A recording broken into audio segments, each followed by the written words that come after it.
Hello from the German Rhön. Some of you might know this place in which I'm trying to take a photo today. If you look this direction, you might recognize this nice tree which I photographed a couple of months ago in autumn, where I found this fairy tale forest, and ever since I had the idea of returning when there was snow around to get this tree with some snow on it. But yeah, here in Germany the weather was horrible the last week, so I haven't been out taking photos for like at least 2 months.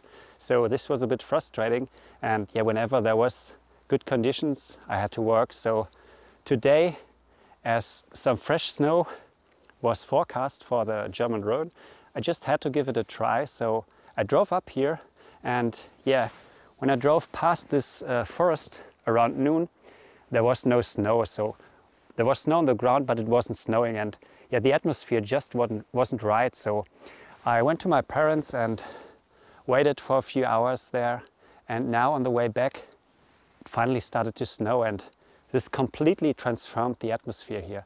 It's much more dreamy now, and yeah, I'm quite excited now to take a few photos. And what's important here, or what I want to show you first, is I have this setup with the umbrella again, which I showed you in my Regensburg video.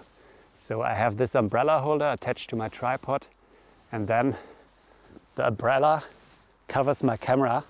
And even if there's not so much snow, it's quite annoying if there's snow on the lens and I have to always clean the lens. So this easy setup works perfectly here. And I started photographing this tree from farther back, so I'll move closer to it, but as I'm leaving a trail on the snow, I thought I'd start with some compositions which are a little farther away first, and then move closer, which is important if you're taking photos in snow. So you always have to plan a bit. And let's look at the composition.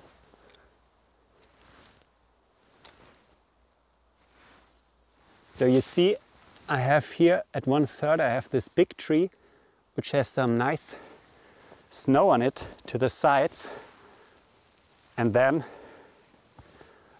in the distance I have this small tree which is nicely covered in snow. And yeah, this is the first composition I'm gonna photograph today.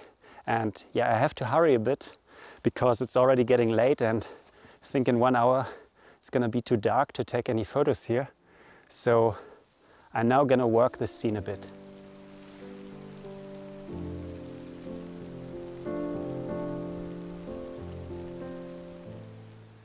So I now moved a little closer to the tree, and as you can see, the composition I photographed before would now be ruined because I left the trails in the snow. So that's why it's always important to plan a little bit ahead if you're taking photos in a snowy landscape. Same goes if you're taking photos at the beach. Always try to start a little farther away from your main subject and then work yourself closer to avoid having your own footprints in your composition. So what I'm now trying to do, I'm going for a vertical shot, and what I did, I completely aligned my camera so I have it completely level to avoid any tilting lines in the trees. And what this gives me, let's look at this again, there's a lot of spare space here in the foreground.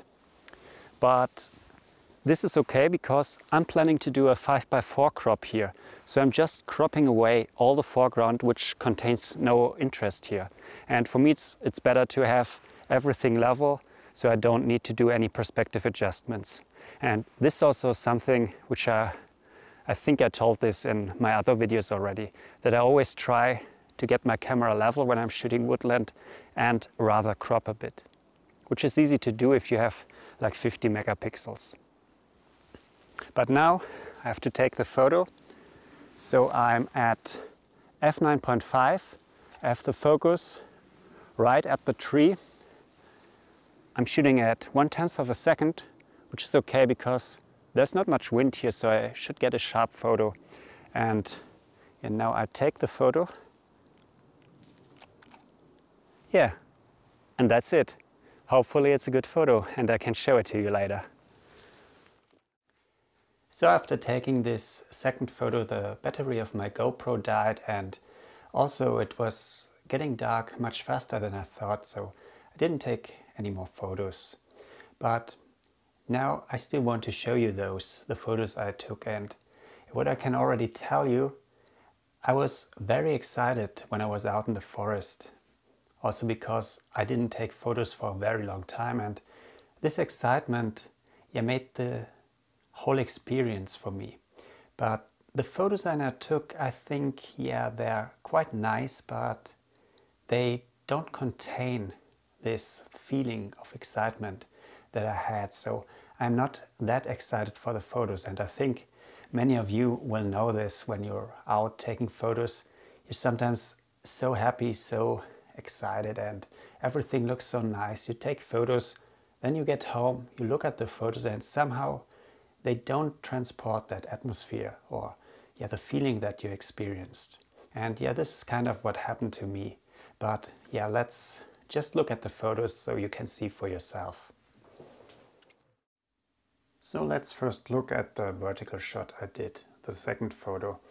And looking at it, I don't know, on the little display, it actually looked nice, but now looking at it at the big screen, it's just textures. So there's no separation between this main subject, this tree here, and the background. There's not enough atmosphere in the air. So what I would have needed would have been some fog in the distance to separate this tree a bit. But this happens quite often. You look at the small display and it looks quite nice, and then opening up the photo on the big screen, it no longer works for you.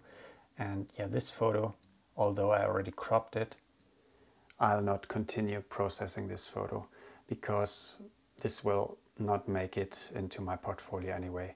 And sometimes you just have to know when to stop with a photo. And this is such a case. Let's look at the other photo, the first one I took. And this here at least has a decent composition and some separation.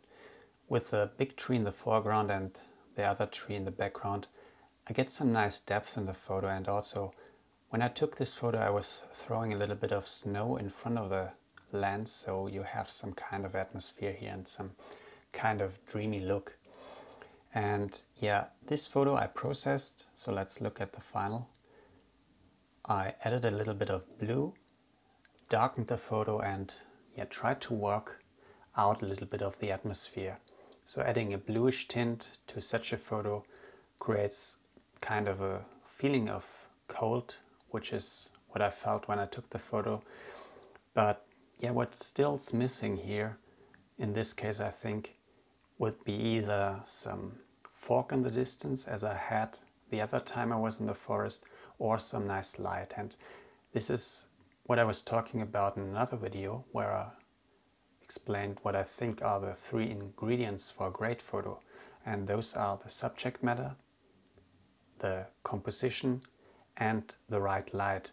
And I think in this case what I had was good subject matter, and the composition is also quite nice, but I was missing the right light here. If there had been some sun shining through the trees here in the background, casting some nice shadows, I think this scene would have looked much more dreamy, and also the excitement I had when I took this photo would show through a bit more. But even if it does not, is it really that important to take a great photo when we're out in nature? I mean, it would certainly have been nice to come home with an awesome image, but that's not what counts. Sometimes we're out and everything fits together and we come home with a great photo.